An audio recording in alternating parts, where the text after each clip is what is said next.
Joined now by David M. Drucker of the Washington Examiner. Follow him at DC Examiner on Twitter, in fact.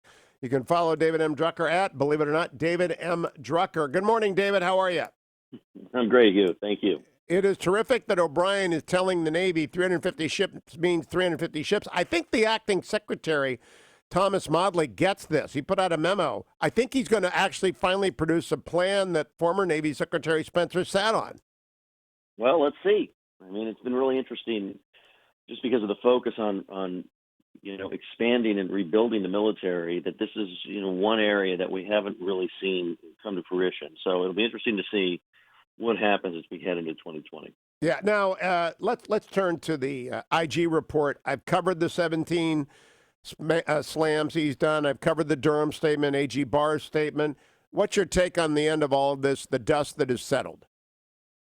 Well, look, Hugh, I mean, obviously the Justice Department is going to continue to look into this, and so we know that the IG report's not the end of the story. And even if you're hanging your hat on the fact that the IG report did not find any malintent, it definitely found misconduct.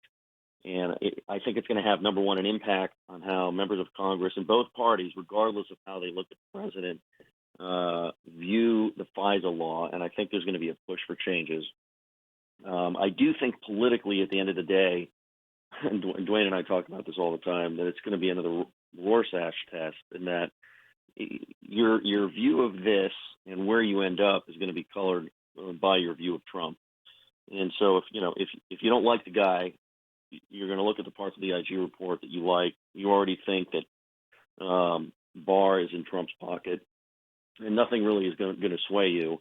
And if you think Trump's been getting a raw deal, there's a lot of new information here, and that the Durham investigation is going to mean a lot to you, and you're going to look at it that way. And, of course, everybody in the middle is going to throw up their hands and say, maybe I like him, maybe I don't. Give me somebody to vote for, possibly, and maybe just fix things. So, I think it's going to be a lot like it was at the end of the Russia investigation. Well, let's talk about you're onto something. And I like it when we agree on something.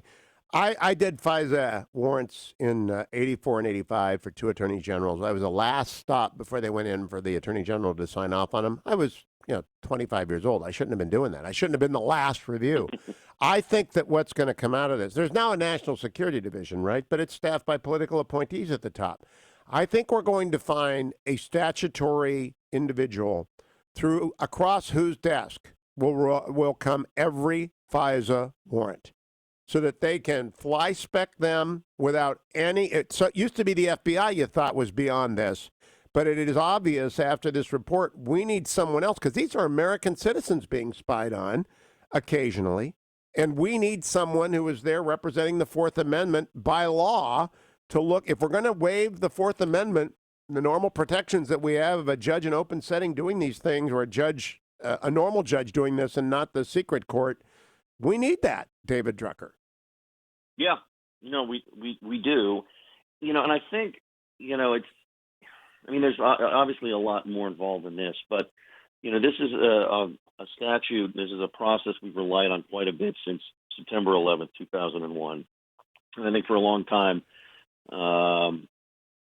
there wasn't a lot of scrutiny of this just because of the urgency of trying to prevent another major attack. All of the concern about the fact that we did not take threats seriously, that we didn't look into things because of a concern of civil liberties that really grew out of the Vietnam era in the 60s, and concerns about the CIA from that era.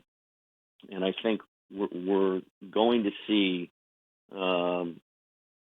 some renewed scrutiny in that regard, and just for the first time in nearly 20 years, people taking a look at how this functions. I don't think the law, anybody's going to try and really curtail the ability to do this because of the presence of a sometimes domestic but definitely international terrorist threat. But I think people are going to demand more safeguards.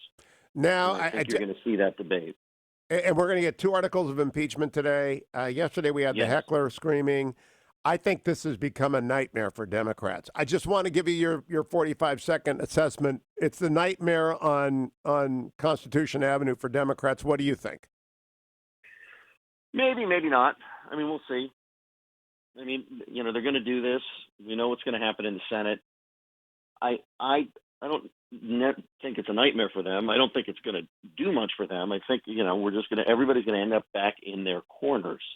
But did you see that polling yesterday, David? I've seen a lot of the polling. So it is problematic potentially, but it's not necessarily determinative. Oh my gosh! I think if you're a Democrat in a red seat, you're saying to yourself, "Oh my gosh, what have we done?" David M. Drucker on Twitter. Follow him. Follow me to hour number 2.